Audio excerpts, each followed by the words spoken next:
बंगाल का पार्टीशन हजारों जिंदगियों के बिखरने का कारण बनी। 1905 का पहला पार्टीशन ब्रिटिशर्स की डिवाइड एंड रूल पॉलिसी और कुछ बड़े लीडर्स ने कैसे बंगाल को दो हिस्सों में बांट दिया।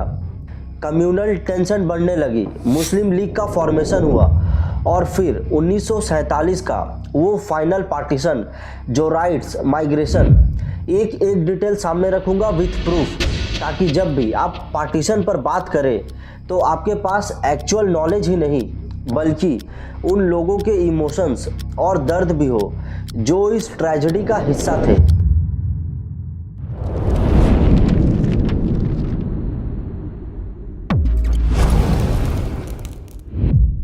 बंगाल ब्रिटिश इंडिया का एक डायनामिक रीजन था जो अपनी कल्चरल, लिंग्विस्टिक और सोशल डाइवर्सिटी के लिए मशहूर था। बंगाल प्रेसिडेंसी, जिसमें आज का वेस्ट बंगाल, बांग्लादेश, बिहार, उड़ीसा और आसाम शामिल थे।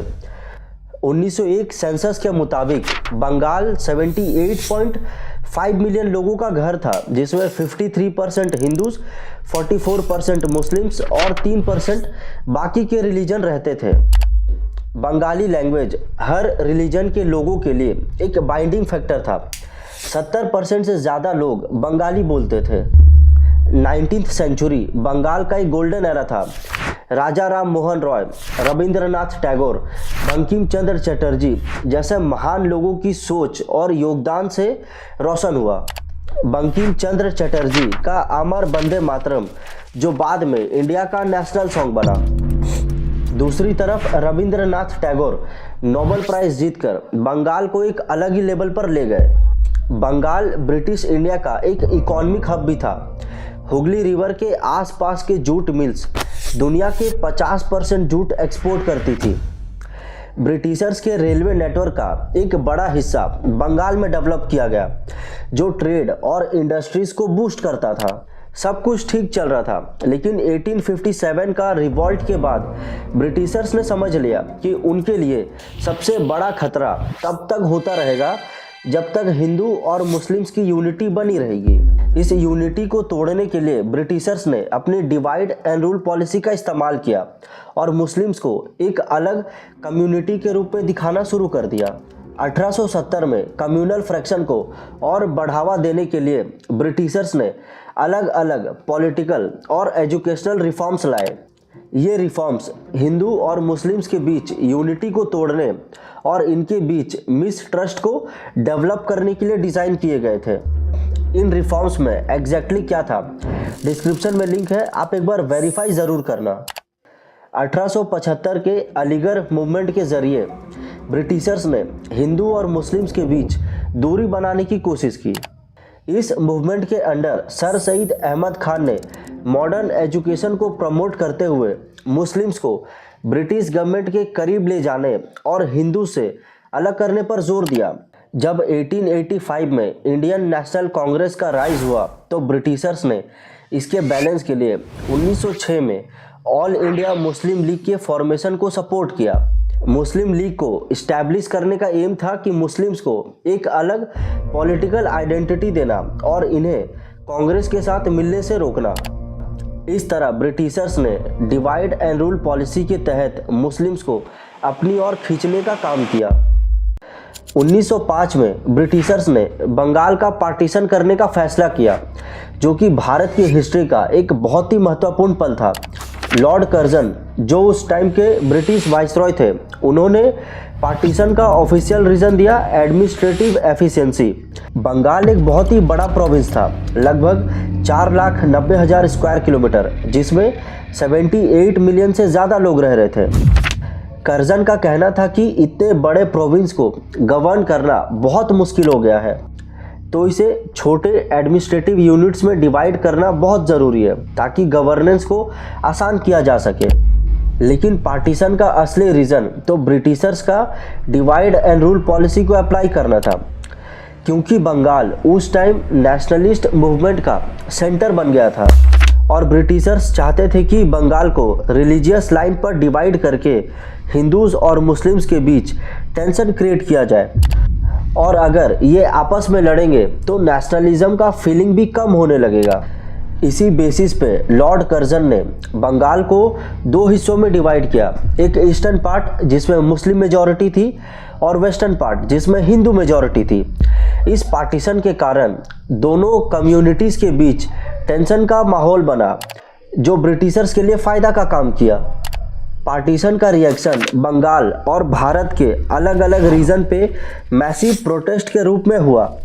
खास करके बंगाली हिंदूज ने फील किया कि उन्हें ईस्टर्न बंगाल में साइडलाइन कर दिया गया है। ये प्रोटेस्ट इंडियन नेशनल कांग्रेस और हिंदू एलिट के द्वारा लीड किए गए, जो इस पार्टीशन को अपने कल्चरल और पॉलिटिकल इन्फ्लुएंस पर अटैक समझ रहे थे। ये सारे इवेंट का रिजल्ट था स्वदेशी मूवमेंट। इस मूवमेंट में ब्रिटिश गुड का बॉयकॉट और इंडियन मेड प्रोडक्ट को प्रमोट की गई, जिसका मकसद था ब्रिटिश इकोनॉमिक पावर को कमज़ोर करना। स्वदेशी मूवमेंट बंगाली नेशनलिज्म को एक नए लेवल पर ले गया। कलकत्ता की सड़कों पर यूनिटी और इंडिपेंडेंस के स्लोगन सुनाई देने लगे और ये मूवमेंट इंडिया के बाकी रीजन में भी फैल गए, जिससे ब्रिटिश गुड का बॉयकॉट एक नेशनल कॉज बन गया और इससे कई इंडियन इंडस्ट्रीज़ को फ़ायदा हुआ, क्योंकि लोग अपने देश के प्रोडक्ट को ज़्यादा यूज़ करने लगे।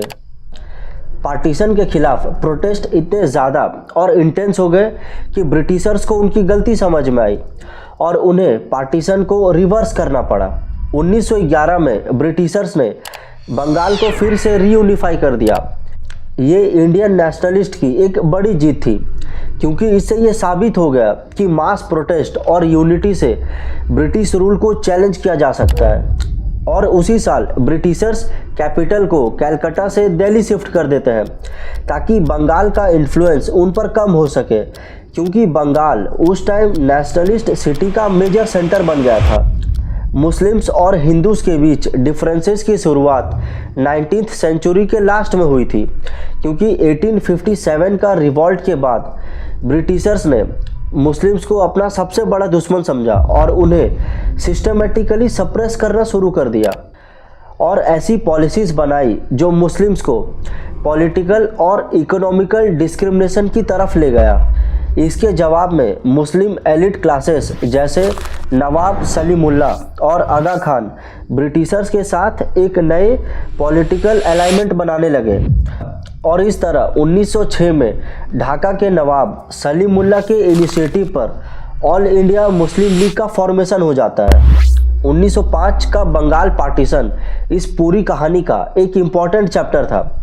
ब्रिटिशर्स ने बंगाल का पार्टीशन करके मुस्लिम मेजॉरिटी ईस्टर्न प्रोविंस बनाया, जिसमें मुस्लिम लीडर्स ने अपना पॉलिटिकल और कल्चरल बेनिफिट देखा। लेकिन 1911 में कांग्रेस के जोर लगाने पर और मास प्रोटेस्ट के कारण बंगाल का पार्टीशन को रिवर्स कर दिया गया और जब ये हुआ तब मुस्लिम्स के अंदर कांग्रेस के प्रति एक गहरी नफरत ने जन्म लिया, क्योंकि उन्हें लगा कि कांग्रेस मुस्लिम्स के बेनिफिट्स को सपोर्ट करने की बजाय इनके खिलाफ काम कर रही है। ये सारे बढ़ते इनसिक्योरिटीज़ के कारण एक अलग आइडेंटिटी बनाने का कॉन्सेप्ट डेवलप हुआ, जो बाद में टू नेशन थ्योरी के रूप में आया। टू नेशन थ्योरी के अनुसार हिंदू और मुस्लिम्स दो अलग नेशन हैं, जो अपने रिलीजन, कल्चर, सोशल स्ट्रक्चर और हिस्ट्री के कारण एक साथ नहीं रह सकते। इसका एम था मुस्लिम के लिए एक अलग स्टेट का डिमांड करना, जहां वो अपनी रिलीजियस और कल्चरल आइडेंटिटी को फ्रीली प्रिजर्व कर सके, जो कि एक हिंदू डोमिनेटेड सोसाइटी में पॉसिबल नहीं है। सर सईद अहमद खान की एजुकेशनल रिफॉर्म्स ने मुस्लिम्स को पॉलिटिकली अवेयर बनाया, लेकिन इन रिफॉर्म्स ने हिंदू और मुस्लिम्स के बीच के डिफरेंसेस को भी हाईलाइट किया। अल्मा इकबाल 1930 के इलाहाबाद एड्रेस में कहा कि मुस्लिम्स को अपने कल्चर और रिलीजियस इंटरेस्ट को प्रोटेक्ट करने के लिए एक अलग स्टेट की ज़रूरत है। इसके बाद मोहम्मद अली जिन्ना, जो हिंदू मुस्लिम यूनिटी के सपोर्टर थे, लेकिन कांग्रेस के साथ लगातार क्लैशेस के बाद इस कंक्लूजन पर आए कि मुस्लिम का रिप्रेजेंटेशन कांग्रेस के अंडर पॉसिबल नहीं है। 1940 में लाहौर रिजोल्यूशन के थ्रू मुस्लिम लीग ने ओपनली डिमांड किया कि एक अलग मुस्लिम स्टेट इस्टेब्लिश होना चाहिए, जो बाद में पाकिस्तान बना। 1937 के प्रोविंशियल इलेक्शन ने मुस्लिम लीग के पॉलिटिकल वीकनेस को एक्सपोज किया। कांग्रेस 716 सीट्स जीती, जबकि मुस्लिम लीग सिर्फ 109 सीटें ही जीत पाई। कांग्रेस के डोमिनेंस और मुस्लिम लीग के पुअर परफॉर्मेंस ने जिन्ना को समझाया कि अगर मुस्लिम्स के इंटरेस्ट को रिप्रेजेंट करना है तो एक मास मोबिलाइजेशन मूवमेंट शुरू करना होगा। इसके बाद मुस्लिम लीग ने कम्युनल पोलराइजेशन को अपना फोकस बनाया और इस्लाम इन डेंजर, मुस्लिम खतरे में है, इस तरह के स्लोगन के थ्रू मुस्लिम्स को मोबिलाइज किया। जिन्ना ने कांग्रेस को एक हिंदू पार्टी प्रोजेक्ट करना शुरू किया जो मुस्लिम्स के इंटरेस्ट को इग्नोर करती थी। 3-4 साल यही सब चला और 1940 में लाहौर रिजोल्यूशन ने मुस्लिम के लिए एक अलग स्टेट का डिमांड को फॉर्मलाइज कर दिया और इस तरह पाकिस्तान ऑफिशियली बनने वाला था। ये पूरा प्रोसेस एक सीरीज ऑफ इवेंट था जो पॉलिटिकल, कल्चरल और सोशल इनसिक्योरिटी से सेफ हुआ। 1906 के फॉर्मेशन से लेकर 1940 तक ब्रिटिशर्स की पॉलिसीज़, कांग्रेस और मुस्लिम लीग के ग्रोइंग डिस्क्रिमिनेशन ने आने वाले सबसे बड़े पार्टीशन का ग्राउंड प्रिपेयर किया। वर्ल्ड वॉर 2 ने ब्रिटिश एम्पायर की कमर तोड़ दी, बेसिकली इकोनॉमिकल और पॉलिटिकल दोनों तरफ से काफ़ी कमज़ोर कर दिया। ब्रिटेन को अपने रिसोर्सेस यूरोप में लगाने पड़े, जिससे इंडिया में एक पॉलिटिकल वैक्यूम बन गया। इंडियन लीडर्स ने इस मौके का फ़ायदा उठाते हुए इंडिपेंडेंस की डिमांड को तेज़ कर दिया। ब्रिटिशर्स अपने खुद के इश्यूज़ में उलझे थे और इंडिया पर अपना कंट्रोल रखना मुश्किल हो गया था। वॉर के इकोनॉमिक स्ट्रेस ने दिखाया कि ब्रिटिशर्स अब इंडिया को ज़्यादा देर तक नहीं रख सकते, इसलिए इंडिपेंडेंस की डिमांड और बढ़ गई। 1942 में ब्रिटिशर्स ने सर स्टैफोर्ड क्रिप्स को इंडिया भेजा था ताकि वो इंडियन सपोर्ट वॉर के लिए ले सके, पर उनका ऑफर इंडिया को फुल इंडिपेंडेंस नहीं, सिर्फ डोमिनियन स्टेटस देने का था। इंडियन लीडर्स जैसे महात्मा गांधी ने इसे रिजेक्ट कर दिया और क्विट इंडिया मूवमेंट शुरू की, जिसमें ब्रिटिश रूल को तुरंत खत्म करने की मांग थी। यही मूवमेंट सिविल डिसोबीडियंस और मास प्रोटेस्ट का सिग्नल था, जिसमें इंडियन लीडर्स ने क्लियर किया कि वो सिर्फ फुल इंडिपेंडेंस चाहते हैं। इसका जवाब ब्रिटिशर्स ने इंडियन लीडर्स को अरेस्ट करके दिया, लेकिन तब तक ये साबित हो गया कि अब इंडिया झुकेगा नहीं, अब हमको चाहिए पूर्ण स्वराज। 16 अगस्त 1946 को मुस्लिम लीग ने डायरेक्ट एक्शन डे डिक्लेयर किया, जिसका मकसद था पाकिस्तान की डिमांड को पुश करना, लेकिन इसके वजह से कलकत्ता में वायलेंट राइट शुरू हो गए। ये क्लैशेस हिंदू मुस्लिम टेंशन को बहुत बढ़ाया, जिसमें हज़ारों की जानें गई। इसे द ग्रेट कलकत्ता किलिंग्स भी कहते हैं। इसके वजह से हिंदू और मुस्लिम के बीच नफरत और गहरा हो गया।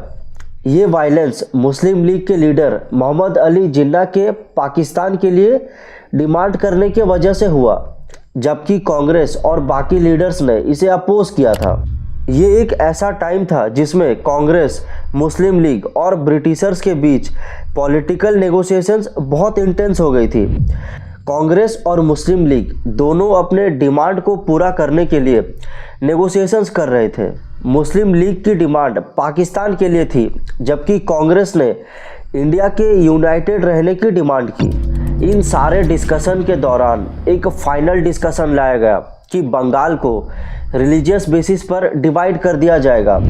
वेस्ट बंगाल इंडिया में जाएगा और ईस्ट बंगाल पाकिस्तान का हिस्सा बनेगा। 15 अगस्त 1947 को इंडिया को आज़ादी मिल गई, लेकिन ये आज़ादी एक बहुत बड़े प्राइस पर थी, डिवीज़न। लाखों की तादाद में लोग अपनी जान बचाने के लिए अपने घर छोड़कर दूसरे इलाके में माइग्रेट करने लगे। हिंदू और सिख फैमिलीज़ वेस्ट बंगाल की तरफ माइग्रेट किए, मुस्लिम फैमिलीज़ ईस्ट बंगाल की तरफ माइग्रेट किए। ये माइग्रेशन एक बड़ी रेफ्यूजी क्राइसिस में बदल गई, जिसमें हज़ारों लोग अपनी जान खो चुके थे। ट्रेनों में लाशें भरकर भेजे जाने लगी। ये डिवीज़न आज तक इंडिया और पाकिस्तान के बीच एक कम्युनल टेंशन का सबब बना हुआ है। बंगाल का पार्टीशन सिर्फ एक बॉर्डर नहीं था, बल्कि इंसानियत पर एक गहरा प्रश्न था। एक्चुअली उस टाइम पे ब्रिटिशर्स जो काम कर रहे थे वही काम आज के पॉलिटिशियन कर रहे हैं। ये लोग इलेक्शन रैलीज में मणिपुर के बारे में बात नहीं करेंगे, अनएम्प्लॉयमेंट नहीं, इन्फ्लेशन नहीं, क्राइम अगेंस्ट वुमेन नहीं, फार्मर इशू नहीं, लेकिन क्या बात करेंगे? मैं जिस दिन हिंदू मुसलमान करूंगा ना, उस दिन मैं सार्वजनिक जीवन में रहने योग्य नहीं रहूंगा और मैं हिंदू मुसलमान नहीं करूंगा। ये मेरा संकल्प है। और पहले जब उनकी सरकार थी, उन्होंने कहा था कि देश की संपत्ति पर पहला अधिकार मुसलमानों का है। इसका मतलब ये संपत्ति इकट्ठी करके किसको बांटेंगे? जिनके ज्यादा बच्चे हैं उनको बांटेंगे। जुलाई में मिलेगा, अगस्त, सितंबर, अक्टूबर, नवंबर, दिसंबर, जनवरी, फरवरी चलता जाएगा। फटाफट फटाफट फटाफट फटाफट अंदर। यहाँ से अकबरुद्दीन ओवैसी 2013 के अलीदाबाद स्पीच में इसने कहा कि अगर हम 15 मिनट के लिए पुलिस हटा दें तो पता चल जाएगा किसमें कितना दम है।